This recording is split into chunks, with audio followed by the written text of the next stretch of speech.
Today in the podcast, we're talking about finding inspiration in scripture. So stay tuned.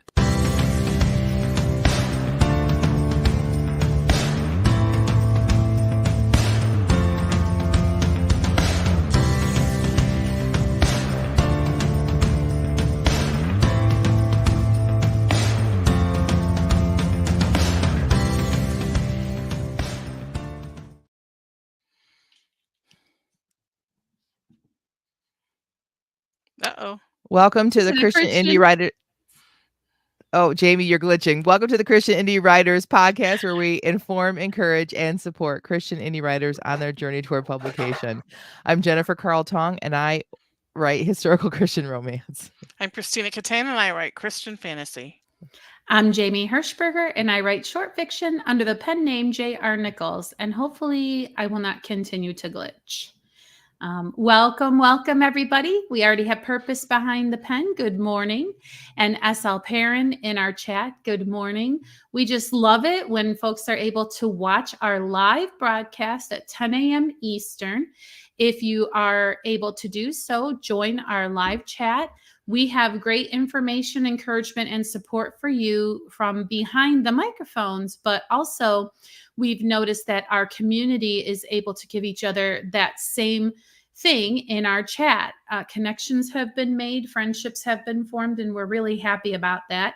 We also do have a Facebook group where you can reach out and connect to fellow indie authors. That's the listeners of the Christian Indie Writers podcast. We'd love for you to join us over there. So good morning, Tina and Jen. Prayers to Rhonda, who's been absent with health issues. We are still thinking about you and praying for you. And we're going to go around the virtual round table and ask our hosts each, what's up? What's up with you, Jen? I'm exhausted. Oh. We're in the middle of vacation Bible school, and if you've been with our with this podcast for any length of time, you know I'm not a kid person. I love my kids, I love my friends' kids, but I'm not like a person that's like, "Ooh, let's do a giant children's program and I'll be the center of it." That's not my personality. So, I currently am the temporary head of the nursery. I don't know what a ministry lead of the nursery, and which I love. Nursery I can do. I love nursery. And so I've been able to be in the nursery of VBS, which is the best because it's only the workers' kids that are in there. And so I know all these kids and it's just been fun, but I'm still so tired. It's like evening VBS kills me. And so, and y'all know I'm not a late night person. So I've not been getting to bed before 11 at all. 11? Well, by the time that like we clean up afterwards, it ends at 9. Do y'all's VBSs end at 9? Wow. That feels really late to me. Usually 8 is the latest that I've heard of. That's what I thought too. And then by the time I get we get all cleaned up, and then by the time I get home, and most of the nights I'm the one that ends up locking the building up and doing the alarm and all that because everyone else is like, deuces, see ya, and I'm still having to clean up the nursery. You know, I'm just like and then you get home and like my kids like are like all pumped because like all 3 of my daughters are working VBS, and so then they all want to like talk about it. And so by the time I get to bed it's like 11 and I'm just so tired.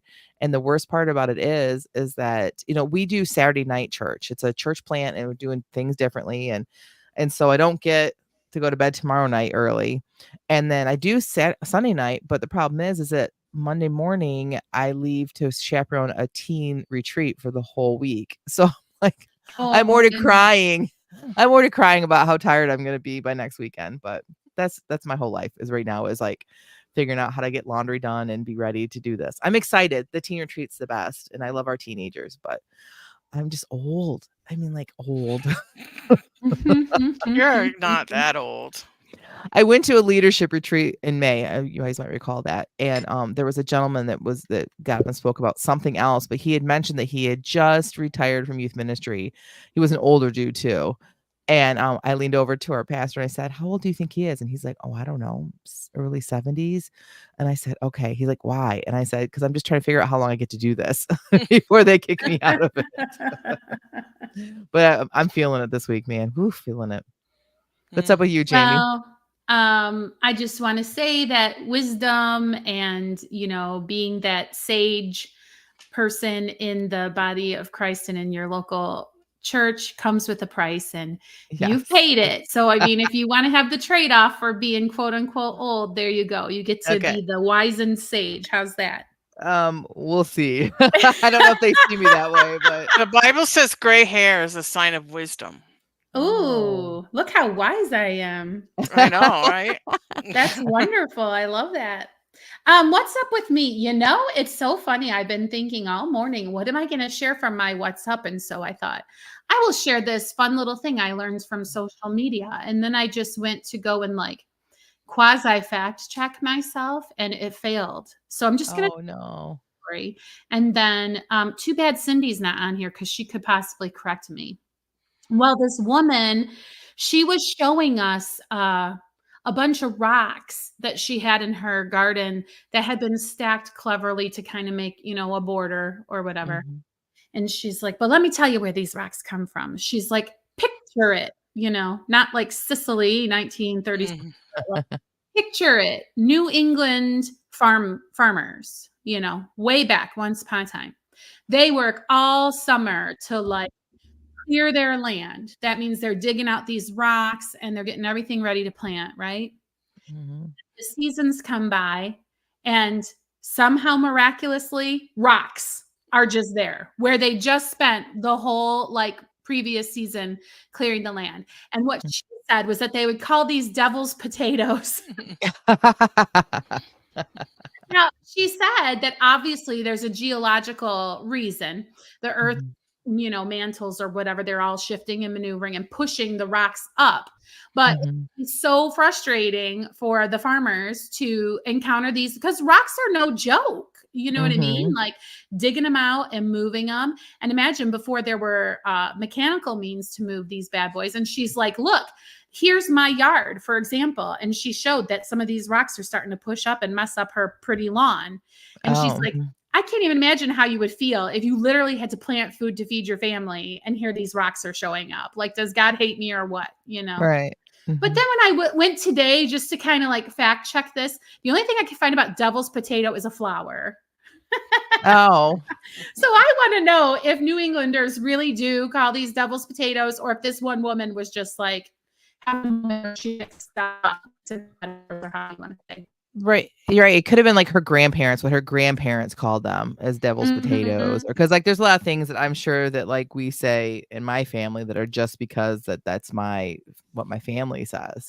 So I know that my Mhm. dad's dad used to always say, well, you can wish in one hand, you can crap in another and see which one fills up first. Mhm. And I thought that was just my grandpa thing, but I guess other people have said that before. But My yeah, dad says that, yeah. that's a My pleasant uncle used to imagery. say, for every mile of road, there's 2 miles of ditch. Oh, Oh, that's very true. wow. Oh, Oh, and Quite it was pithy. a commentary on life. yeah. Thanks a lot. That's very depressing. When I was really small, my oldest sister would point up at the airplanes in the sky, leaving like a trail, like it looked like clouds were parting, like behind them. And she would say, those are skyscrapers.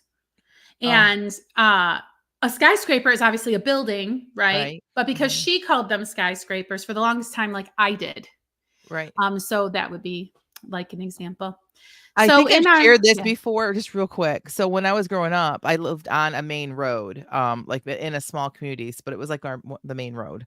And so every time the ambulance would go by, my parents would say, "Well, there goes Arden," because Arden was their friend that was the ambulance Mm. driver. And I knew that it was an ambulance, but I would call it an Arden. And I was literally in high school once around other people, and I called it an Arden, and they're like, "What?" And it was like, as soon as it came out of my mouth, I'm like, "That's an ambulance." Like, why do we call it Arden? And it wasn't. I had to go home and ask my parents, "Why do you guys call it an Arden?" And they're like, "We don't. We call him Arden." That's amazing. That's So, funny. yeah. All We got a right. lot So lot of things yeah, happening in the chat real quick. Purpose Behind the Pen says she's halfway through the final draft of book 16. Good for so you. That's prolific. awesome. SL Parent says she is restarting dictation routine and editing a novella with Ooh, autocorrect. good. I Yeah. don't Yeah, that's awesome. Very cool. Hopefully that'll shake things up, because I know that she was like feeling all some kind of way about productivity and meeting her goals. So good for you for for not giving up and persevering and finding a solution. What about you, Tina Bambino? What's up with you? Well, I just wanted to touch on a topic that we talked about Sunday night at the live Q&A, about health and how it affects our writing careers. And I've been struggling with some chronic health issues for a while. And I have just come to this place where if my health is bad one day and it's just really got me down, like physically, and I can't think straight, I've just given myself permission to put on my robe and my bunny slippers and grab my blanket and get a hot cup of tea and not do my writing. Hmm. And for some reason, taking that pressure off has made me more productive. Oh, wow. Hmm. It's just so strange. Hmm. Well, you've talked before about how if somebody gives you rules, you want to break them. You don't Hmm. want anyone telling you what to do. So Even I if wonder if I it's give part them of to that. myself. Yeah, so maybe this is part of that. Why am I so You rebellious? The Lord really needs to just give me a spanking. Oh, no, don't say that, because he will. No. It's just like, why? Why can't I just make a goal and reach it and then my brain not go, nope, you made that goal. Now we're not going to do it. Yeah. Well, have Yeah. you checked in with all of the other Christina Cataines who have existed in the past to see how they did it? Hint, Nope. hint, there have not ever been any. You are a one and only uniquely made model. And There it is could another just Christina be. Catane, though. But not like you. It She's could married just. to my brother-in-law. I have a friend named Kim who has a sister-in-law named Kim also. So there are two Kim, her last names too. It's so funny. But my larger point being, you are Yeah. made how you were made. And if you just internalize the fact that you don't have to, if you don't want to, maybe your want to will continue to grow. You never Yeah. know. I think it's really good that you're paying attention to your body and your health, though, for sure. Yeah. Barbara agrees. She Thank you. says, "Me too, Tina. I needed to hear that." I think a lot of us probably needed to Yeah, hear that. because and I said this Sunday night, I said, if I don't work on my book for a week or 2 weeks or 2 months because I'm trying to deal with my health issues, the world's not going to come to an end. But Mm-mm. if I don't work on my health issues, my world might come to an end. Mm, Wow, like literally. Yeah. yeah, truth. Good for you, So Tina. Well, I'm so I sorry that haven't I'm. gotten much done, but I have at the same time. It's just kind of weird. Well, I missed the whole fun and games on Sunday, and probably a lot of you all did too, because you have to. How do they get to participate in our live Q&As, ladies? What tier on our Patreon? $5. $5. The shenanigan level. Yes, we have a Patreon, and if you subscribe at the $5 level, you can join in on that discussion, which typically ends up being a session of encouragement and support. Although we are there to field any questions that you might have about independent publishing or your own personal writing journey. And again, it's a really great way to help build the community that we have going on here. And I know I already said my what's up, but I'm really wondering if we are going to live watch my prism catch my house on fire. Do you see? Look at this. It's very pointed, directed, focused spot of light, which once we're finished here, I'm going to jump up and change my shades. But isn't that interesting? Like, what if it just started smoking and like. What if you get done? There's a brown spot there. I know. Like, how do I explain to my landlord? Anyway, yeah, fun. Okay, so that completes the What's Up segment. Now we're going to dive into the meat of our topic. And this week we're talking about getting inspiration from the Bible. And I don't think that this is going to go the way that some people would think. And I'm saying that in a really good way, because I really expected, because I wasn't a part of putting together that outline. Thank you, ladies, for handling that for me, for us, for our show. And when I opened it, I was really like, this is refreshing advice, because I think a lot of it is, I don't know. I don't want to say it could be this or it could be that, because that would sound like I'm somebody else's strategy, but I think like what's going. So we have this topic in mind. Do you ladies know how it came to our attention that we wanted to write about this? We just were throwing around ideas and Mhm. came up with this idea, and we started talking about, like, well, what does that look like? Like, how do we do it? And, like, I mean, because honestly, for centuries, the Bible has had a significant impact on literature and culture and art. I mean, you can't visit Italy without seeing the impact that the Bible has had on art. And you can't hardly walk through a bookstore without seeing the impact that it's had on literature. I mean, we talk about Lord of the Rings and classics like, The Pilgrim's Progress, all the C.S. Lewis books. I mean, those are all like classic books, but like it's still happening today and it's still something that you can do yourself. So why not? Why not use it for inspiration in your own books? Yeah. I love that because as you're talking, what I'm thinking of is like, I guess I was anticipating something more like, well, you read John 3:16 and then you kind of write about John 3:16, but that is not, for example, what Pilgrim's Progress looks like. That's not Mhm. what The Lord of the Rings looks like. Right. It is not that. It's a whole different perspective on finding inspiration from the Bible. Would you agree, Tina? Yeah. Yeah, I would. And like there's run such a gamut because like I talk to people about the Lord of the Rings and they have no clue Mm. that J.R.R. Tolkien was a Christian and that there are biblical themes in the Lord of the Rings. And they're like, really? And I was even talking to a lady recently about Narnia and Mm. Mhm. the fact that Aslan was a type of Christ in the Narnia Mhm. stories, and she was like, "Really?" And I was like, "Yeah." Yeah, very, So, very much so. Yeah. like, I thought that was obvious, but I Mhm. guess it wasn't. Like, if you it's not in your mind or you don't read the Bible, or maybe if you're not a Christian and you watch Narnia, you might not pick up on it, but, Mhm. um yeah, and then they would take Pilgrim's Progress, which is, like, so obviously like, the guy's name is Christian, Right. like, it's such an allegory, and so, like, and it's a lot of C.S. Lewis's books, the Screw Tape Letters, like, that one is so obvious, Mhm. but then some of them just aren't, and so there's just such a wide range of ways that you could use the Bible in Right. your writing.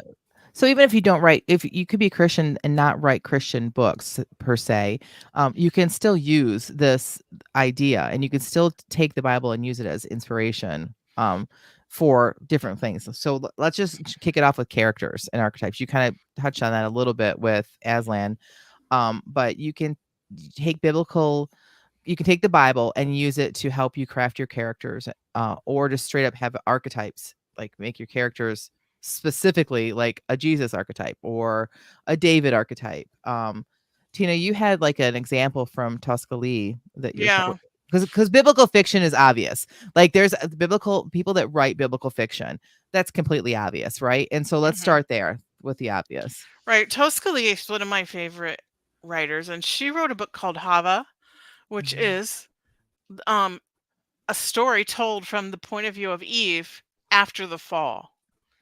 I think it's maybe starts like right before the fall, but it's like it's like a look inside of her mind and her heart and the things that changed and the struggles that she has and her relationship with Adam.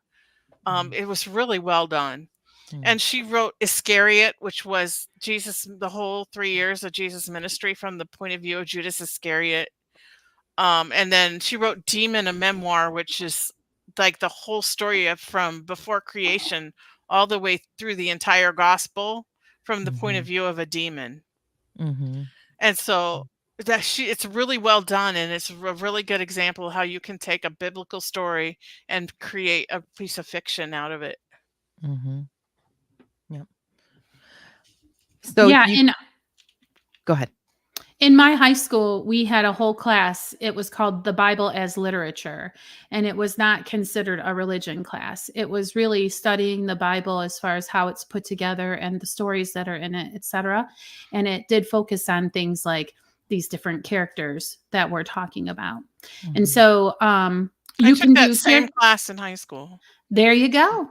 You Eh, can do characters, and then you can use those characters to craft non-biblical fiction as well. Not necessarily like what the time was after the fall, but just you think Eve is an amazing personality, and then you want to use that kind of a character to go.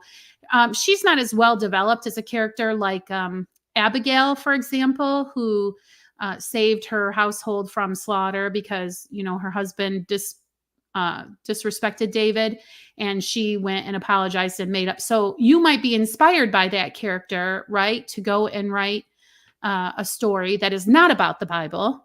Are there other characters that you all can think of that you might want to disguise and stick into a work of fiction?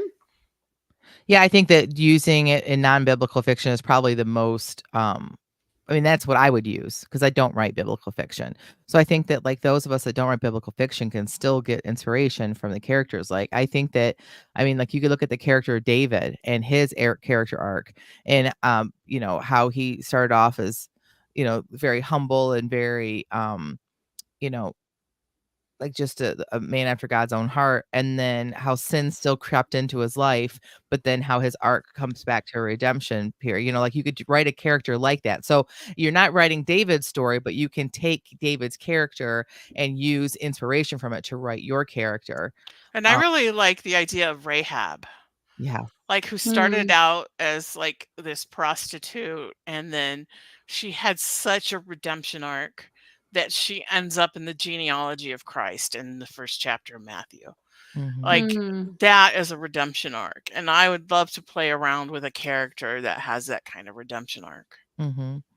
My daughters all have biblical names, and like, well, you guys know that I have a Phoebe, and I have a book character named Phoebe, and so I did not get inspiration from the person in the Bible, Phoebe, her personality, or really much, except for the fact that of like where she like what her role was in the early church as a leader, pastor, and that's what gave me that inspiration for that character. The character of Chloe, you don't know a whole lot about her other than the fact that she's a benefactress for the and a supporter for the disciples. So I could write a character named Chloe that could be in a modern day. It could be in a historical, it could be in lots of different things, but somebody who is just supportive of the ministry. Like, so you take the characters and you can take parts about either their storyline or their, but just to make your own characters like that. So, and you could use any of the disciples, like yeah. Peter would be a great one because like he was just so like he was ready to like chop off a Roman guard's ear for his Lord, and then he denied him. And then when he came back to life, he was restored. Like that whole character arc right there is just chock full of ideas. Just put it in a modern setting. Yep. Well, and you're really tiptoeing around on the outline. We next talk about how there are just some really great plot lines that you can be inspired by in the Bible. Right. Yeah. So you could do your characters, or just take up straight up take the plot line, like, because the Bible is full of some juicy storylines for sure. For sure. So there's a novel. I love it. Some people hate it, but by Francine Rivers, called Redeeming Love. It's probably her most famous novel. And she does use the names of the characters, or the lead male character kind of steals it from the Bible, but really it's the storyline of a man who marries a prostitute, and so she takes that, and it's not the story from the Bible at all, but she takes inspiration from the story in the Bible to write it's still historical, but more modern day version of that. I think that the story of Esther would be a great inspiration. Now, my book that has a character named Esther is not at all from the storyline of the Bible, but the storyline of the Queen Esther being bold and putting her own life really on the line. But her, at least, so I took that idea and helped to craft this character and the storyline of what happens to my character a little bit. So, and then if you look at Jonah is like, if you look at oh, what is that? Bigger than a bread box. No. There's like a story structure thing that has like yeah, the calling. Someone gets a Mm, calling and then they deny the call. the hero's journey? Oh, Hero's journey. That's yeah. exactly. So Jonah's Mm, story is so much the hero's journey, right? Mhm. He mm, denies the call, he runs from the call, terrible things happen, he finally Mhm. accepts the call, and even it's even interesting at the end, he really did not have a redemption of his character. Like, mm. at the end, he was mad because this whole town got saved. Like, Uh-huh. and I think that would be an awesome storyline to play with. Yeah. Yeah, for sure. I think that it's interesting on social media. I did see this girl, and she was using very modern day language. And she was like, well, this one girl, she got married to a man and he died. And so the granddad said, will you marry my other son? And then that son died. And he's like, well, I guess you can marry my third son, but he's too young. So she went off. Anyway, she was talking in very modern day language, and it turned out that she was telling the story of David, or no, Joseph, Mary's Joseph's great, great, great, great, great, great granddad, who is, I cannot remember like the right names of the characters, but she's the one, and she's like, whose walking stick this is? This is the father of my child. And Mhm.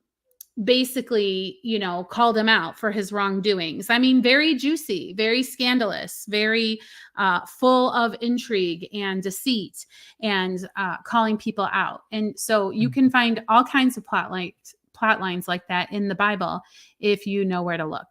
Mhm. Mostly Old Testament, I'm going to say. Right. Kathy Swanson says Naomi. That would be another great Yeah, one. yeah, for sure, for Another great sure. one. We Ruth and we always Naomi, yeah. yeah, Ruth's got a great storyline too, but, like, really to really focus on Naomi would be really Mm-hmm. great. Man. Um, Papers Behind the Pen says, "I just got done reading about Abigail, and she's the epitome of being submissive. Also, I love King David." And she says she loves Mm-hmm. Peter too. Agreed with all that. Wonderful.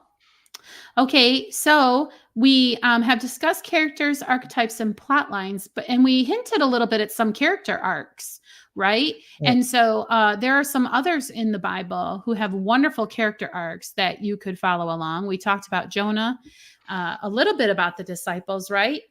Right. And Tina had mentioned Rahab already. That was one of them that we thought was like a great character arc. I think the Mm-hmm. character arc of Michael, King David's first wife, I think would be a Mm. great character arc. Like to be so absolutely in love with someone that you would like kind of go against your dad but then to watch how her like marriage falls apart and why. And it doesn't have to be the King David story, but to look at it and take that character arc and write a character about that, about, like how a marriage starts out so great, but then how it kind of disintegrates because other women get involved and, it Hmm. could be really, really good. And Samson Um, is another one, and how like oh, he Mm. yeah. chose the wrong woman, Yeah. and it really That could be led the to character arc just about disaster. Yeah. doesn't have to be about hair being cut or about being strong. Just take the character arc of it, right? Yeah. Uh-huh. So, By the Jeremiah. way, Oh, yes, for anybody who I've given like a mental puzzle, it was Tamar, who I couldn't think of. mm, Um, okay. yes. All right. And then Jeremiah, like, so there's all these prophets in the Old Testament, and Jeremiah is the one I find him very fascinating because he had to Molly. Molly's here with me today. Sorry, guys. He had to tell the Israelites that this is what's happening. All these bad things are about to happen because you guys were naughty, right? But not only Mm, and everyone hated him for it, right? Not only did he have to do that, but he had to live through all these things that he predicted too. Like, he wasn't mm. saved from it because he was doing God's will, he still had to live through it too. That would be a great story arc about somebody who's faithful to God, but still has to go through the fire, right? Who still has to go through the storm. So, I think that would be also another great character arc. Hmm. Wow, Jen, you just sent my brain on this whole like what we have to endure, as far as Right, because life as a Christian does not your suffering ends, right? And right, sometimes exactly, that's a myth that we believe. right. And we can't talk about using the Bible as inspiration for fiction without talking about the book of Revelation, Oh, Mm, yeah. because there is so much there. You could use it as a storyline, you could use it as character arcs. You like the whole Left Behind series was very popular in its day. Um, and there's still a lot of post-apocalyptic fiction out there that's very biblical, that use like Mhm. the four horsemen and all this stuff. So Right. it's just a treasure trove in my mind. I mean, I would argue anything that's apocalyptic has some sort of inspiration, revelation, because if it wasn't for the book of Revelation, who would ever expect that the world would ever end, that there would ever be any issues, right? Right. So I would argue that everything kind of comes from anything that's apocalyptic has to have some sort of inspiration from Revelation. So, we've talked through a lot of points here, but if we have to say, so how do I go about using the Bible in my writing? Okay, let's cut through all of the chit chat and fun, rabbit trails and things like that, and just get down to the real nitty gritty. How would I go about using the Bible in my writing? I think one of the first things I would do is I would start a journal. When you are Mm. sitting in a sermon at church, when you are doing your own Bible study at home, when you're listening to something on the radio, start journaling. But take notes, and then you would have this. Before you know it, you would have this book full of notes about, like like the ideas, not just the story, but especially when you sit in a sermon. Let's go back there. When you sit in a sermon and a pastor starts to unfold the scripture and starts to bring in like the cultural aspects of what was happening at the time, or he brings relatable other scriptures that go with that story that he's talking about, and you take notes on all of that, that's all stuff that would be great meat for within your story. So I think Mhm. journaling is a really good place to start to build up your kind of like your resources for doing this. And I would like to have a pen and paper during the sermon. Like if story ideas pop in your head, like write them Yeah, down right then, I do. because you're not going to remember them after church is over. There have Well, been there so you many go. times. Yeah, there've been so many times I've been like in a sermon or in a service, and there is something a scripture or a story, a character in there that we're talking about, and all of a sudden I'm like, this is what I needed for my book. This is what needs to happen to Will, or this is why Will is Mm. rebelling against this part of whatever. It's because of this part of the sinful nature or whatever. Yeah. So it has really truly helped me. And So. I do Bible journaling every morning. And so, like, so much stuff comes to me Mhm. through that. That, And then Okay. Mhm. ultimately, our best advice always is to sprint. yeah. Sure. So choose a character in the Bible, choose an event in the Bible, choose a character arc in the Bible, and then just set a timer and sit down and just write as if you're right in the middle of it and see what you come Yeah. up with. Mm. It's kind of like And those sprints that we've had where you like pretend like you're this character in a fairy tale, like the witch in Hansel and Gretel or whatever, and write the Mhm. story.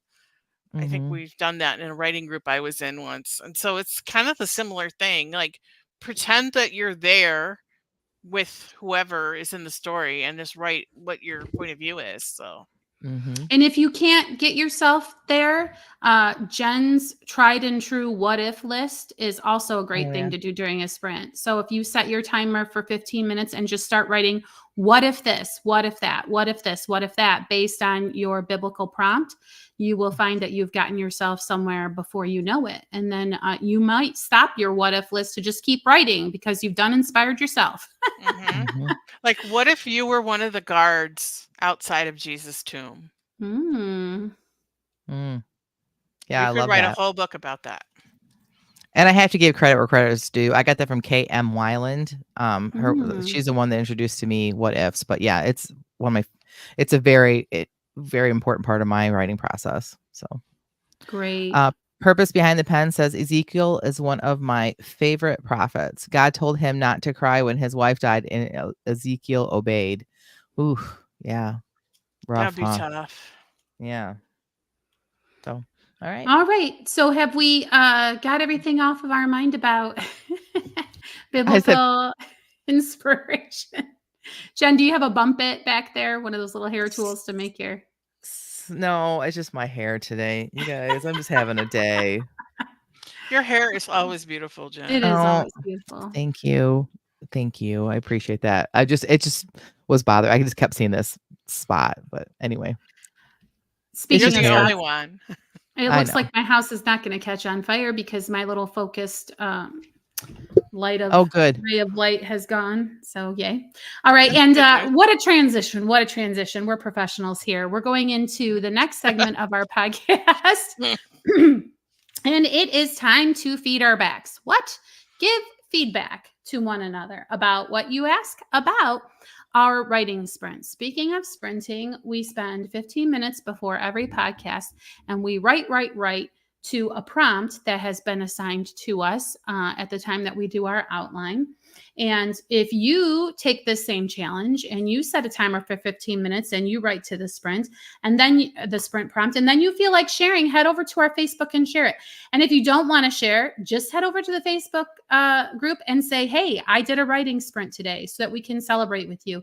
Because sometimes the writing sprint will be the only writing you do all week. And maybe you need someone to tell you, way to go. You have cracked open your writing or whatever.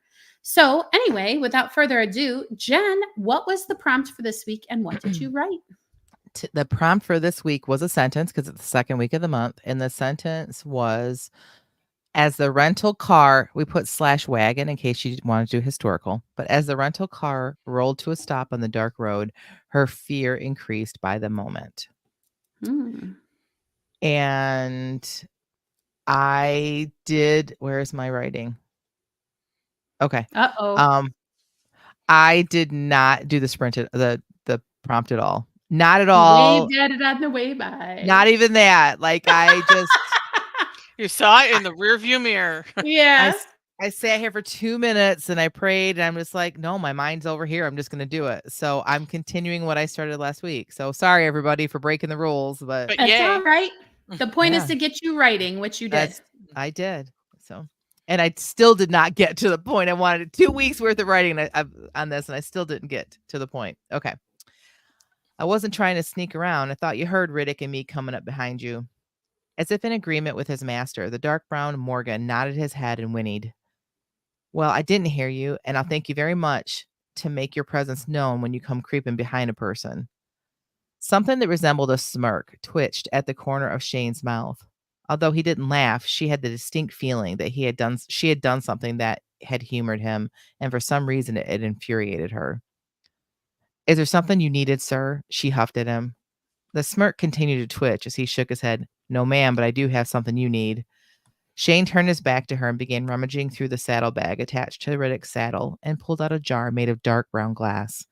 He unscrewed the top and showed Loretta the thick yellowy contents of the jar. As he did, an unusual, sharp, earthy scent wafted from the jar, giving Loretta the urge to sneeze. She covered her nose with her hand. What is that? My mother's healing salve. It will take care of those cracks on your hands. Charlotte looked at her hands again, reminded of her musings from earlier, but for some reason, rather than pride, she now felt self-conscious about them. I'm fine, really. It must sting something awful. It did, but she wasn't about to tell him that. No, really, it's fine. Stubborn woman, Shane grumbled under his breath, but Loretta heard it nonetheless. But before she could respond, she was rendered speechless when Shane grabbed her hand and began rubbing 3, 2, 1. Oh boy. What a terrible place to stop. Just before the genie arrives and grants them 3 wishes. It is a terrible place to stop. Oh, man. I should have said wow. massaging. I'm going to change it to massaging. Well, that's Please okay do. because, like, I don't know if it's any better. well, you'll have to really, like, that choice is going to be important based on her perception of it. Because does it feel like an attack? Does it start feeling like rubbing, but then change, right? Because Right. the word is important. And I really like how you've set this kind of up because there's going to, like, her internal is going to tell us so much about hinting at what direction this relationship is going to go, hinting Or about her past. there you go. It's going to be a very meaningful. So I think it was a good place to stop because then, you know, whatever it is that happens in a writer's brain has time to marinate it or grow the seed and for it to germinate, however you want to look at it. So I think, ooh, nice and juicy, Jen. Very juicy, very juicy. And for that very same reason, that's why I said that's a terrible, safe place to stop. Because I was like, what? What? Like, tell us. Like, what is she thinking? Yes, yes. This is all praise. If you can't tell, Jen, is very well done. Very well done. Thank you. Thank you. I appreciate Uh, that. yes, like Barbara Fields McAfee, she says, "Why?" Also, just as it is getting good. Yep, for real. And yeah, I really appreciate you sharing your work with us, Jen. That's super Thanks. fun. And I I appreciate like that. you like, oh, it's nice. It's worth it. It's worth it to have build up in the anticipation. So Yeah. thanks for that. All right, you're glitching like for us again, Jamie. So Oh would you like no. yeah. Why don't we try all right, so I want you to go next, but if you start glitching, maybe I'll interrupt you and read for you. Would that be okay? Yeah, that's fine. So Oh, I've except for got I it. don't see your writing. Never mind, I don't have it in Uh-oh. front of me. It's in the folder. I saw it. You did? Okay. Well, do you want me to start and then you Oh, take there it over is. if I? Yeah, let's do that because we like to listen to you read. Okay, here we go. As the rental car rolled to a stop on the dark road, her fear increased by the moment. What if he doesn't like how I look? What if he doesn't like my personality? She grinned and shook her head. Hadn't they been pen pals for weeks? And hadn't she included a Polaroid photo in at least half a dozen of her letters? And hadn't he told her over and again in effusive, flowery language that she was the ideal woman? But what if he was unsafe? It was her Mm. mother's voice, and she scowled and flicked the volume knob on the rental's radio in an attempt to drown it out. The song was I'll Be by Edwin McCain. Our song, she mused. She'd been playing it on a loop for days. He'd written in one of his letters, "My bunkmate is humming this song as I write to you. He doesn't even know I'm writing to my girlfriend." My girlfriend. It was the first time he'd used that term to describe what was happening between them. When news of his pending release came only a week later, she'd known it was her destiny to fly out, to be there for him on that glorious day. Hadn't she requested time off from the salon simply because she knew it was the week the fall colors were meant to be at their peak? But as the hours wore on and the sun came up, she found herself watching blazing orange jumpsuits float around the prison yard instead of gazing at gloriously reddened falling leaves. I couldn't be happier, she told herself, even if she did follow that same thought with the notion that perhaps for the anniversary of this occasion, they might take a trip up north together. Up north of where, though?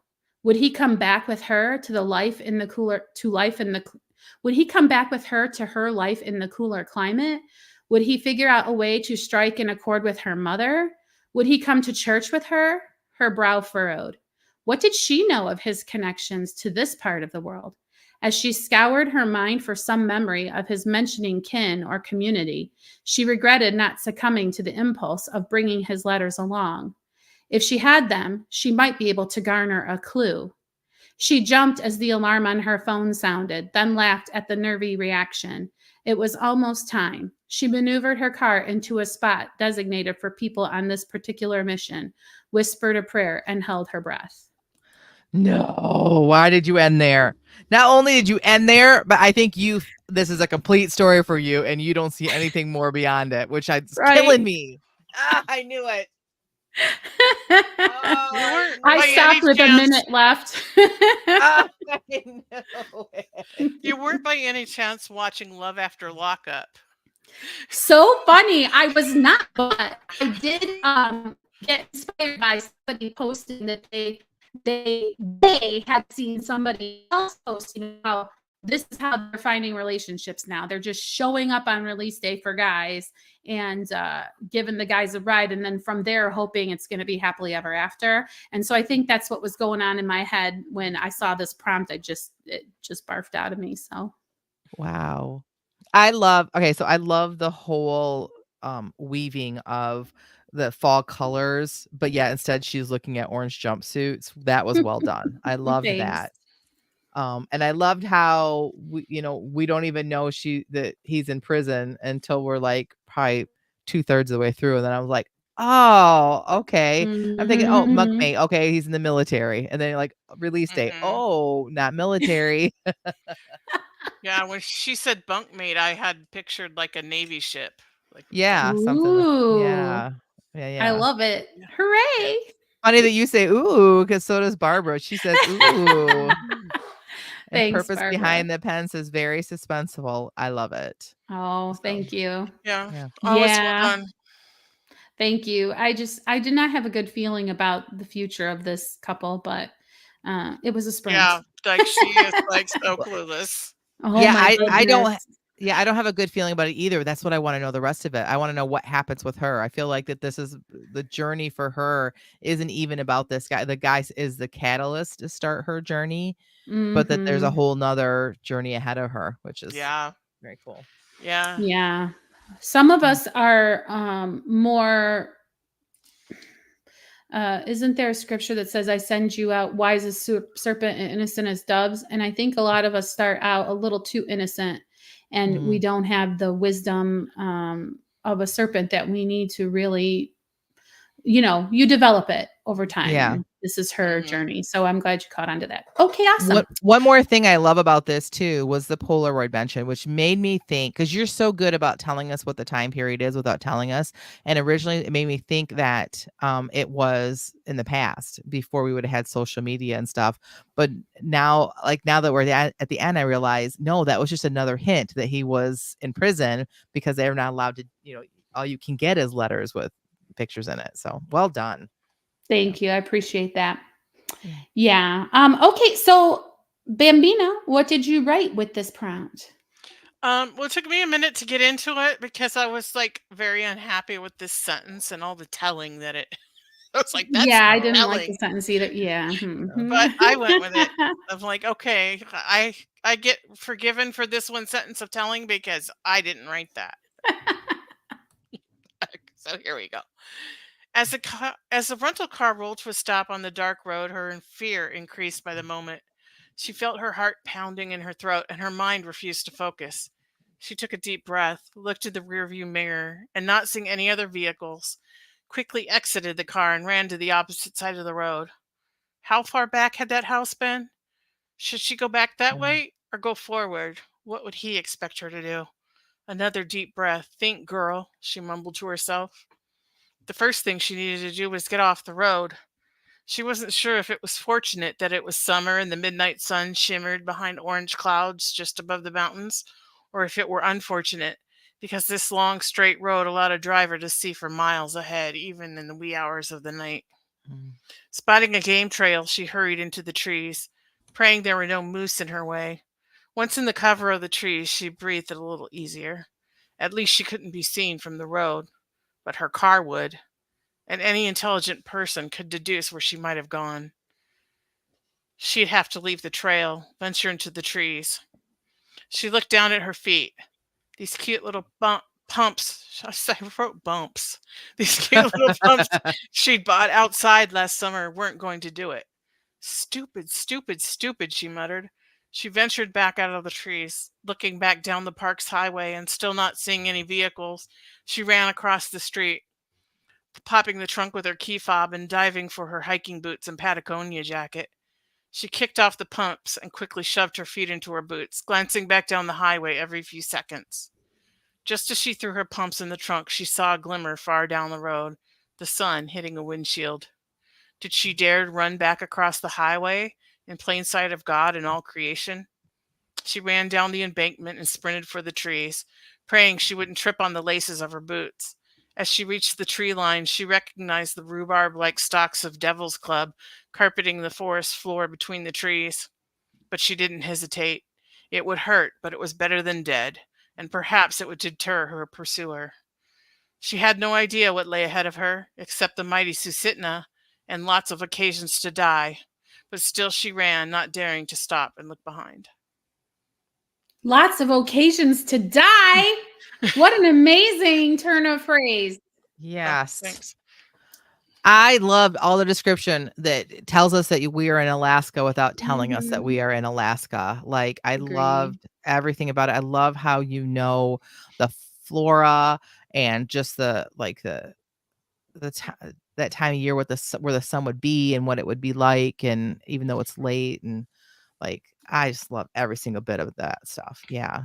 Thank you. Well Yeah, I done. love the Devil's Club and this whole the pacing of it and everything does a really good job of building anxiety in the reader, within the reader as well.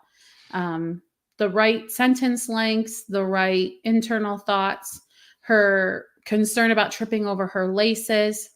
I also Mhm. find it interesting that when she talks to herself, she calls herself girl. Her internal monologue is chastening, and you could tell it's sort of some figure adult in her life who always thought she was an idiot, and now she's proving it to be true. There's a lot going on with this character in just a few, a handful of words. So very well done. Thanks. Mhm. Actually, I said girl because I didn't want to take time to think of a name.